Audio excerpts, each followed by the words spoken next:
یہ بیت المقدس کا مسئلہ آپ کو سمجھنا اس لیے بھی ضروری ہے کہ آج پوری دنیا میں یہ ایک سب سے بڑا ایشو کیوں ہے۔ اس کی بنیاد یہ ہے کہ حضرت آدم علیہ السلام کے بعد سے وہ جگہ مقدس تھی، فرشتوں کی تعمیر کی ہوئی، لیکن جب حضرت داؤد علیہ السلام تشریف لائے تو آپ نے، چونکہ آپ کی حکومت تھی اس وقت، آپ بادشاہ تھے، آپ نے ایک مسجد تعمیر کرنے کا حکم دیا، لیکن آپ کے زمانے میں وہ کام نہ ہو سکا، تو اپنے بیٹے حضرت سلیمان علیہ السلام کو انہوں نے حکم دیا۔ سلیمان علیہ السلام بادشاہ بھی ہوئے اور داؤد علیہ السلام کی کرسی پر بھی فائز ہوئے، اور وہ نبی بھی تھے، رسول بھی تھے، امت بھی تھی آپ کی۔ اور سلیمان علیہ السلام کو تو اللہ تعالیٰ نے ایسی طاقت دی تھی کہ وہ ہواؤں پر بھی حکومت کرتے اور جنات پر بھی حکومت کرتے۔ تو سلیمان علیہ السلام نے کام شروع کیا۔ یہ وہ جگہ تھی جہاں موسیٰ علیہ السلام عبادت کیا کرتے تھے، اس جگہ پر سلیمان علیہ السلام نے ایک مسجد بنانے کا حکم دیا، اور یہ جنات بنانا شروع کرتے ہیں۔ اس کا ذکر قرآن پاک میں بھی موجود ہے۔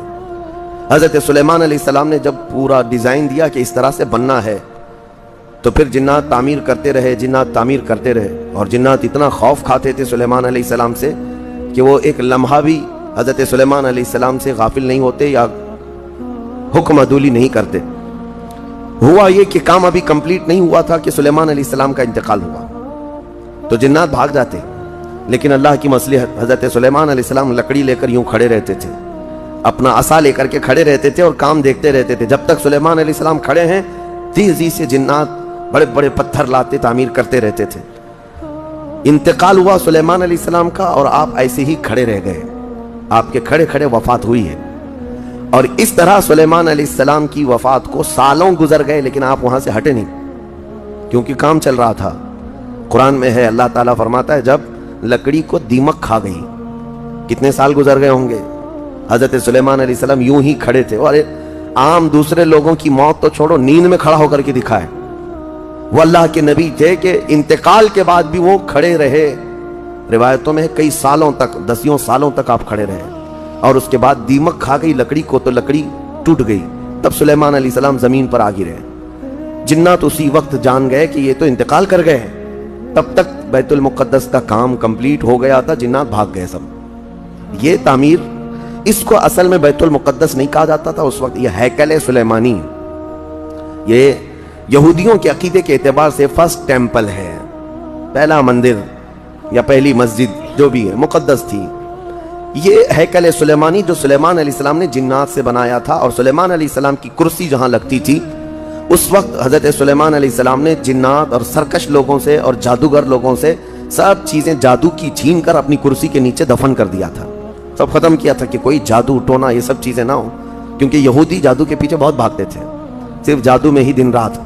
آپ نے سب دفن کیا، اور اس کے بعد آپ کے انتقال کے بعد سالوں بیتے اور اسی طرح سے رہے۔ لیکن پھر یہ ہیکل سلیمانی کو ایک بادشاہ آیا جو عراق کا رہنے والا تھا، اس کی یہودیوں سے دشمنی تھی، اس نے ایسا حملہ کیا کہ پورے ہیکل کو توڑ ڈالا، یعنی جو جنات کا بنایا ہوا تھا اس کو مکمل طور سے مسمار کر دیا۔ ایک دیوار باقی رہ گئی، ایک دیوار باقی رہ گئی، جہاں جا کر کے آج یہ یہودی روتے ہیں، دیوار گریا اس کو کہتے ہیں، وہ اس زمانے کی ایک باقی رہ گئی، باقی پورا ہیکل گرا دیا۔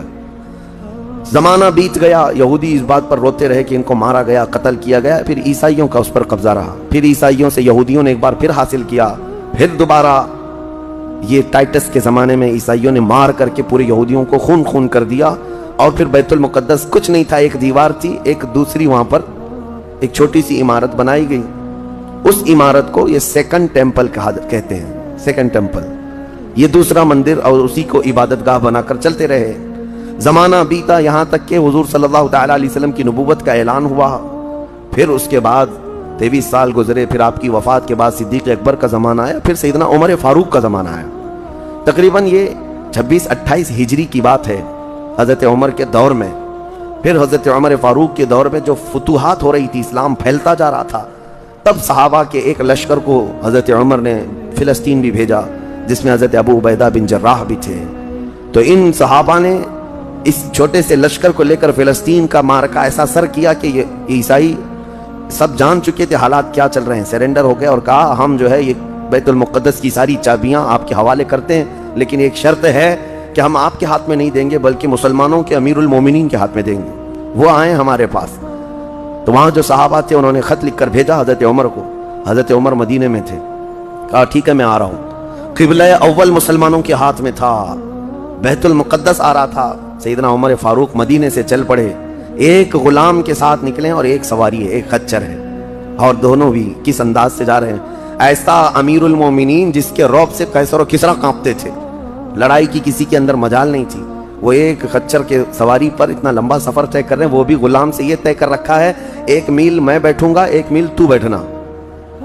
ہاں تو رسی پکڑ کے چلے گا 1 میل تک, اور اس کے بعد جب تو بیٹھے گا تو میں رسی پکڑ کے چلوں گا 1 میل تک. اس طرح سے تو سفر طے کیا. جب فلسطین پہنچ رہے تھے اور اس وقت لوگوں میں خبر تھی کہ امیر المومنین آ رہے ہیں, تو لوگ دیکھنے کے لیے شہر سے بھاگے بھاگے باہر آئے.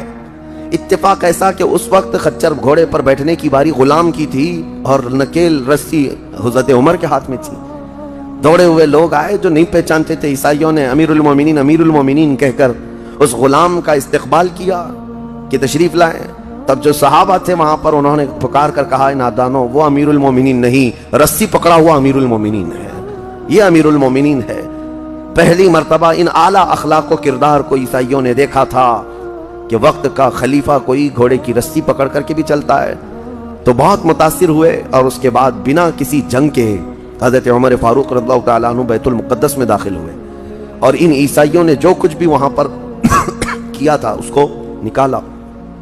پھر حضرت عمر فاروق رضی اللہ تعالیٰ عنہ نے پہلی اذان دینے کا حکم فرمایا. وہ ظہر کی اذان تھی. آپ نے وہاں پر نماز پڑھائی. پھر اس کے بعد یہ سلسلہ چلتا رہا.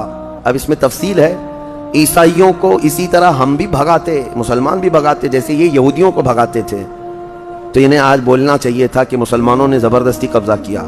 حضرت عمر فاروق کا عام اعلان تھا کہ جو یہاں پر رہنا چاہے اس کے لیے کھلی آزادی. حتیٰ کہ عیسائیوں کا چرچ بھی تھا پرانا. حضرت عمر نے کہا اس کو توڑا نہ جائے, اس میں عبادت جو ہوتی ہے ان کو اپنی عبادت کرنے دیا جائے. حضرت عمر چاہتے تو اینٹ سے اینٹ بجا دیتے, نکال کر صاف کر دیتے, لیکن آپ نے کھلی اجازت دی. اور عیسائی ویسے ہی باقی رہے. 400 سال تک یہ سلسلہ چلتا رہا. پھر فاطمی دور آیا, یعنی بنو عباس کا کی خلافت ختم ہوئی. فاطمیوں کا غلغلہ تھا, انہوں نے خلافت سنبھالی, لیکن وہ مضبوط نہیں تھے. کمزور خلیفہ آئے جس کی وجہ سے صلیبی